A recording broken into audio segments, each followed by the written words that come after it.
4 বছরের অপেক্ষা শেষে যখন আবারও দরজায় কড়া নাড়ছে বিশ্ব ফুটবলের সর্বোচ্চ মঞ্চ ফিফা বিশ্বকাপ, তখন স্বাভাবিকভাবেই কোটি কোটি চোখ ঘুরে যায় এক নামের দিকে, ব্রাজিল।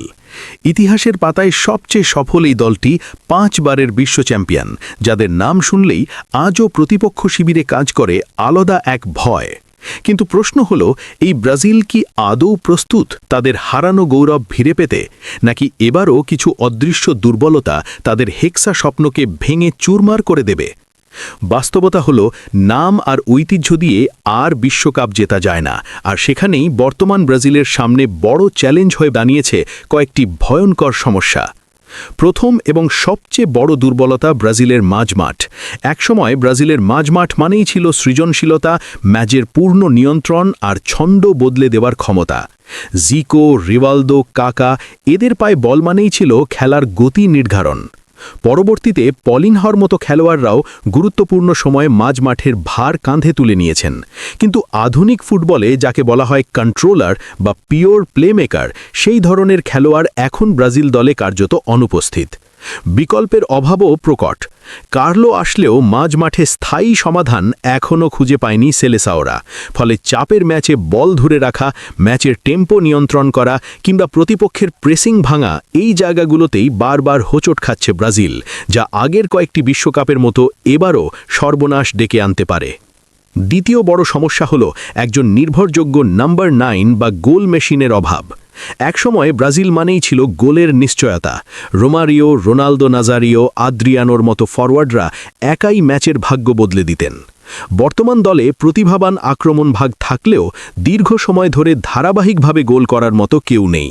কেউ এক ম্যাচে ঝলক দেখান, পরের ম্যাচেই হারিয়ে যান। বিশ্বকাপের মতো আসরে যেখানে একটি সুযোগই ম্যাচ নির্ধারণ করে দেয়, সেখানে এই অনিয়মিত গোলের সমস্যা ব্রাজিলকে বড় মূল্য দিতে বাধ্য করতে পারে। তৃতীয় দুর্বলতা ইউরোপের শক্তিশালী দলগুলোর বিপক্ষে কৌশলগত পিছিয়ে পড়া। সাম্প্রতিক বছরগুলোতে দেখা গেছে উচ্চ গতির প্রেসিং, দ্রুত ট্রানজিশন আর ফিজিক্যাল ইন্টেন্সিটির ফুটবলের সঙ্গে মানিয়ে নিতে হিমশিম খাচ্ছে ব্রাজিল। পরিসংখ্যান বলছে শেষ 5টি বিশ্বকাপেই ব্রাজিল বাদ পড়েছে ইউরোপীয় দলের কাছে। অর্থাৎ ইউরোপ এখন সেলেসাওদের জন্য সবচেয়ে বড় গলার কাঁটা। এই কাঁটা উপড়ে ফেলতে না পারলে হেক্সা স্বপ্ন বাস্তবে রূপ নেওয়ার সম্ভাবনা খুবই ক্ষীণ। চতুর্থ সমস্যা, ক্লাব ও জাতীয় দলের মধ্যে সমন্বয়ের অভাব এবং কিছু খেলোয়াড়ের ডেডিকেশন নিয়ে প্রশ্ন। অনেক ব্রাজিলিয়ান ফুটবলার ক্লাবে দুর্দান্ত পারফর্ম করলেও জাতীয় দলে সেই পারফরম্যান্সের ধারাবাহিকতা ধরে রাখতে পারেন না। আবার কারো কারো মনোযোগ, ফিটনেস কিংবা দায়িত্ববোধ নিয়েও থাকে বিতর্ক। বিশ্বকাপ জিততে হলে শুধু প্রতিভা নয়, দরকার শতভাগ ডেডিকেশন ও দলগত ঐক্য, যা নিয়ে এখনও পুরোপুরি আশ্বস্ত করতে পারেনি বর্তমান ব্রাজিল দল। আর পঞ্চম এবং সবচেয়ে মানসিক দুর্বলতা, পেনাল্টি বা টাই ব্রেকার। শেষ 2 বিশ্বকাপে টাই ব্রেকারে হেরে স্বপ্নভঙ্গ হয়েছে ব্রাজিলের। শুধু জাতীয় দল নয়, ক্লাব ফুটবলেও এই জায়গায় ব্রাজিলিয়ান খেলোয়াড়দের পারফরম্যান্স আশাব্যঞ্জক নয়।